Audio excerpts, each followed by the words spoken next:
আজ শেয়ার করব আটা দিয়ে গোলাপ জামুন মিষ্টি, একেবারে নরম তুলতুলে, খেতে ভীষণ সুন্দর হয় আর বানানো খুবই সহজ। দেখতে পাচ্ছেন কতটা রসালো হয়েছে। চলুন রেসিপি শুরু করি। মিক্সিং বলে নিয়ে নিলাম হাফ কাপ আটা, আর এখানে হাফ কাপ নিয়ে নিলাম গুঁড়ো দুধ। গুঁড়ো দুধ দিলে খেতে ভালো লাগবে, অবশ্যই আপনারা দিয়ে দেবেন। এখানে সামান্য একটু দিয়ে দিলাম বেকিং সোডা, দিয়ে দিলাম এখানে 2 চা চামচ ঘি। ঘি দিলে কিন্তু মিষ্টিগুলো খেতে অনেক বেশি টেস্টি হবে। এবার হাত দিয়ে খুব ভালোভাবে একটু ময়াম দিয়ে নিলাম। এবার নর্মাল পানি নিয়েছি, অল্প অল্প পানি দিয়ে মেখে নেব। এখানে আমি পানি দিয়ে মেখে নিচ্ছি, আপনারা চাইলে লিকুইড দুধ দিয়েও মেখে নিতে পারেন। দেখুন অল্প অল্প পানি দিয়ে নরম করে মেখে নিয়েছি, দেখেই বুঝতে পারছেন। এইভাবে নরম করে মেখে নিতে হবে। এবার আমি 5 মিনিট রেস্টে রেখেছিলাম। 5 মিনিট পর হাতে একটু ঘি মাখিয়ে নিয়েছি। এবার আমি মিষ্টিগুলো তৈরি করে নেব। তো পছন্দ মতো সাইজে আপনারা তৈরি করে নিতে পারেন। আমি এখানে একটু বড় বড় করে মিষ্টিগুলো তৈরি করে নিচ্ছি। সবগুলো একইভাবে রেডি করে নেব।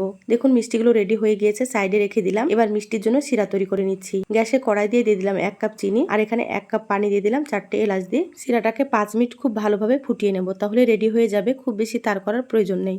দেখুন শিরা রেডি হয়ে গিয়েছে, ঢাকা দিয়ে রেখে দিলাম। গ্যাসে একটা ফ্রাই প্যান দিয়ে সয়াবিন তেল হালকা গরম করে নিয়েছি। এবার আমি মিষ্টিগুলো একে একে দিয়ে দিচ্ছি।